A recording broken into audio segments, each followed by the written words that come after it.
سلام به همراهان خوب کانال.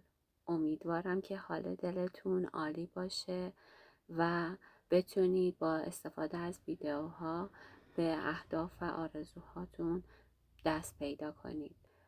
در ویدیوهای قبلی در مورد قدرت افکار و راه‌های تبدیل خواسته ها به واقعیت صحبت کردیم.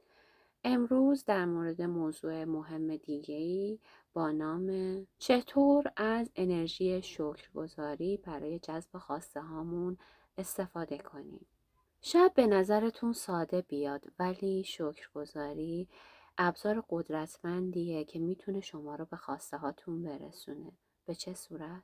پس با من همراه باشید تا چند تکنیک ساده به شما آموزش بدم تا بتونید با استفاده از شکرگزاری اهداف و آرزوهاتون رو به دنیای واقعی بیارید. اون باشه شکرگزاری تنها به معنای مرسی یا خدایا شکرت نیست. شکرگزاری واقعی به این معنیه که شما نسبت به نعمت‌هایی که دارید از ته دل خوشحال باشید و نسبت به اونها سپاسگزار باشید. چیزهایی دارید که بابتشون خوشحالید و میتونید به اونها سرخوش بشید. وقتی شکرگزار باشید این انرژی رو به جهان هستی و کائنات میفرستید که شما دارای انرژی مثبت هستید و کائنات و جهان هستی برای شما انرژی های بهتری رو ساطع میکنه، شما را در مسیر سازندگی و انرژی های مثبت تری قرار میده. این انرژی مثبت باعث میشه تا انرژی ها و اتفاقات بسیار زیباتر و خوبتری وارد زندگیتون بشه.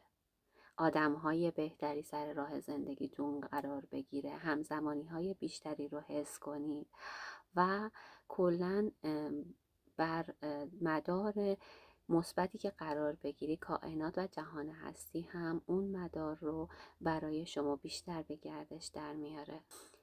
تصور کنید دوستی نسبت به کارهای شما بسیار سپاسگزاره و از شما تشکر میکنه. شما چه حسی نسبت به اون دارید؟ همش دوست دارید بهش بیشتر کمک کنید، درسته؟ جهان هستی یا خداوند یا کائنات یا هر اسمی که دوست دارید بر روی اون بذارید هم همینطوره دقیقاً. هرچی بیشتر شکرگزارش باشید بیشتر خوشش میاد که به شما لطف کنه و کمک کنه. برای اینکه انرژی شکرگزاری رو تو زندگیتون لحاظ کنید این تمرین‌های ساده رو انجام بدید.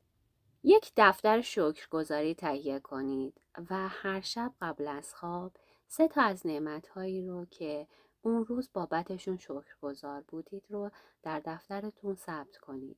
این کار باعث میشه تا شما ببینید که چقدر نعمت داشتید و ازشون بی اطلاع بودید و با ملاحظه اونها در طول هفته خواهید دید که چه انرژی مثبتی خواهید گرفت.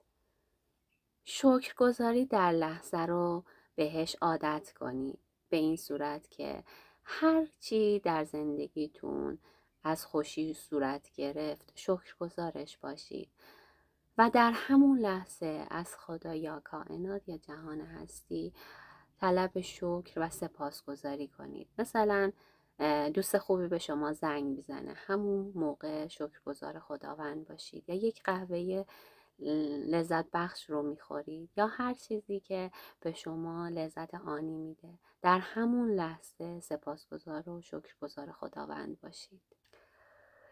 یکی از قوی ترین و مؤثرترین روش ها اینه که شما بابت چیزی که ندارید در همین لحظه اون رو حس کنید و بابت اون شکرگزار باشید.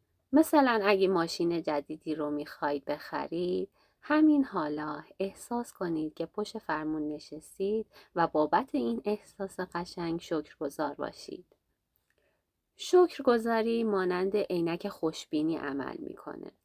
وقتی به چیزهای خوبی که دارید فکر میکنید و شکرگزار هستید باعث میشه تا ذهنیت مثبت برای شما به وجود بیاد. حتی اگه الان با مشکلاتی دست و پنجه نرم میکنید، شکرگزاری باعث میشه تا شما احساس بهتری نسبت به خودتون پیدا کنید و بتونید توی مسیر موفقیت بهتر قدم بذارید. این ذهنیت باعث میشه تا احساس بهتری داشته باشید و ذهنتون راه حل‌های خلاقانه تری به شما نشون بده. یادتون باشه این قانون ذهنه. هرچی روی موارد مثبت تمرکز کنید، اون موارد و نعمت‌های بهتر و موفقیت‌های بیشتری وارد زندگیتون. خیلی ها میپرسن آیا شکرگزاری باعث میشه تا من بتونم ثروت و نعمت‌های بیشتری رو جذب کنم؟ جواب اینه، قطعاً بله. وقتی بابت پولی که داری شکرگزار باشی، حتی اگه اون پول زیاد هم نباشه، انرژی مثبت شما پول بیشتری رو وارد زندگیتون میکنه. یادتون باشه شکرگزاری باعث میشه تا شما حس محرومیت رو کنار بذارید و وارد ذهنیت فراوانی بشید. و وقتی شما دارای ذهنیت فراوانی باشید، منابع و انسانها و افراد موفق زیادتری وارد زندگیتون میشن. دوستان خوبم، شکرگزاری فقط یک کلمه نیست، یک روش زندگی هست. از امروز شروع کنید و بابت چیزهایی که دارید شکرگزار باشید. بهتون قول میدم خیلی زود تأثیرات مثبت اون رو در زندگیتون ببینید. اگر این ویدیو براتون جذاب و مفید بود، خوشحال میشم که در بخش نظرات برای من نظرتون رو کامنت کنید و بابت موضوعاتی که شکرگزار هستید برای من بنویسید. برای دیدن ویدیوهای بیشتر که باعث میشه تا زندگی بهتری برای خودتون بسازید، لطفاً کانال رو سابسکرایب کنید و زنگوله رو بزنید تا ویدیوهای بعدی به موقع به دستتون برسه. تا ویدیوی بعدی پر عشق و مثبت باقی بمونید و بدرود.